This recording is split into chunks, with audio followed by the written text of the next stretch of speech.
নির্বাচনী প্রচারণার খবর জানাতে ঢাকা এবং নারায়ণগঞ্জ থেকে যুক্ত হচ্ছেন সহকর্মীরা। প্রথমেই যুক্ত হচ্ছি ঢাকায় আরিফের কাছে। আরিফ, আপনি তো এই মুহূর্তে ঢাকা 12 আসনে রয়েছেন, সেখানে প্রচারণা কেমন দেখছেন প্রার্থীদের, এবং সংশ্লিষ্ট এলাকার ভোটাররা কেমন প্রার্থীকে পছন্দ করছেন এবং তাদের প্রত্যাশার কথা জানাবেন? দেখুন, সকাল থেকে কিন্তু যতই নির্বাচনের দিন ঘনিয়ে আসছে ততই কিন্তু তাদের ব্যস্ততা বেড়ে যাচ্ছে প্রার্থীদের। তারই মধ্যে ঢাকা 12 আসনের স্বতন্ত্র প্রার্থী ফুটবল মার্কায় যিনি আছেন সাইফুল আলম নীরব, তার সঙ্গে একটু কথা বলতে চাই। তিনি গণসংযোগ করছেন, বিভিন্ন প্রতিশ্রুতি দিচ্ছেন, ভোটারদের দ্বারা দ্বারা যাচ্ছেন, নিজ প্রতীক ফুটবল মার্কায় ভোট চাইছেন। একটু কথা বলতে চাই তার সঙ্গে, যে কথা বলছিলাম তার সঙ্গে, একটু জানতে চাই। প্রথম প্রশ্ন যেটা থাকবে সেটা হচ্ছে যে এই নির্বাচনে বা এই আসনে আপনারা তিনজনই সেটা আসলে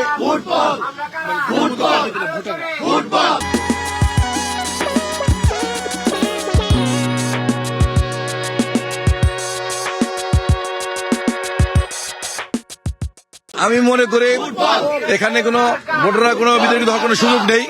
কারণ হলো এখানে আমাকে নীরব নামে চিনে, তেজগান নীরব।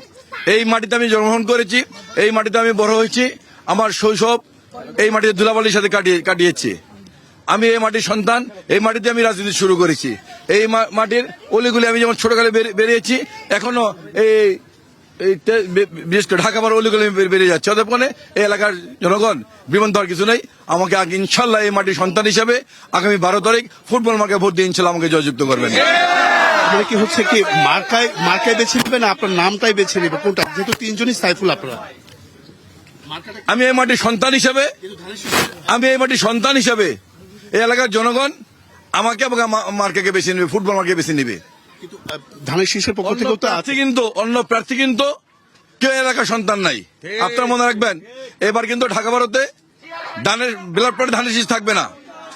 আমি যেহেতু এই মাটিতে দীর্ঘ প্রায় 45 বছর শহীদ আদর্শকে বুকে ধারণ করে আমি রাজনীতি করছি, অতএব আমার যে মার্কা এটাই ধানের শীষের প্রতিচ্ছবি, ফুটবল ধানের শীষের প্রতিচ্ছবি। কি ধরনের প্রতিশ্রুতি দিচ্ছেন? আমি এলাকায় আল্লাহ পাক যদি আমাকে কবুল করেন, আমি যদি নির্বাচিত হতে পারি, এই এলাকা থেকে মাদক মুক্ত করব, সন্ত্রাস মুক্ত করব, চাঁদাবাজ মুক্ত করব। আমি এই এলাকা থেকে আমি কিশোরকে মুক্ত করব।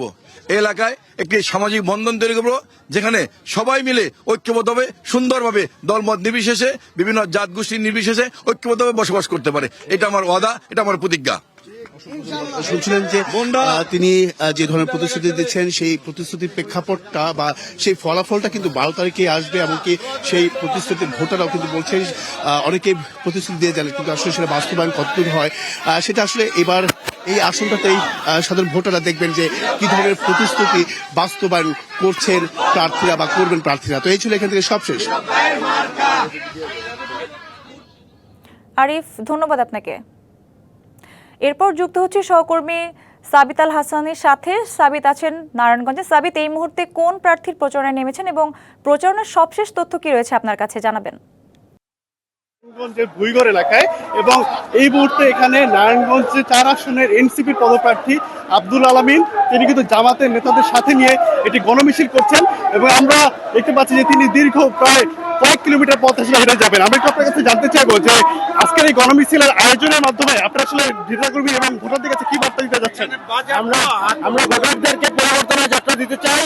এই নারায়ণগঞ্জে পরিবর্তন হইতে হবে। নারায়ণগঞ্জ ইনশাআল্লাহ পরিবর্তিত নারায়ণগঞ্জ হবে। রাজনৈতিক দুর্বৃত্তায়ন থেকে পরিবর্তিত হওয়া পজিটিভ নারায়ণগঞ্জ হবে। নারায়ণগঞ্জ ইনশাআল্লাহ একটা নাগরিক সুবিধার অপ্রতুলতার জায়গা থেকে বের হয়ে নাগরিক মর্যাদা সুবিধা নিশ্চিতের নারায়ণগঞ্জ হবে। এখন পর্যন্ত কোনো চাপের কোনো সম্মুখীন হয়েছেন কিনা? পুরো চাপ নাই, 100% আশাবাদী আমরা বিজয়ী হবে ইনশাআল্লাহ। প্রতিদ্বন্দ্বী প্রার্থীরা আচরণবিধি লঙ্ঘন করতেছে, আমরা প্রশাসনকে জানিয়েছি। প্রশাসনের শক্ত হাতে ইলেকশন নিয়ন্ত্রণ করতে হবে, ইনশাআল্লাহ ইলেকশন সুষ্ঠু হবে। তো যেমনটি বলছিলেন যে এই প্রার্থী, যে তিনি এখানকার চাপ সহ নানা কিছু মোকাবিলা করে কিন্তু নির্বাচন করতে চান, এবং তিনি এখানে তার জয়ের ব্যাপারে বেশ আশাবাদী বলেও তিনি জানিয়েছেন।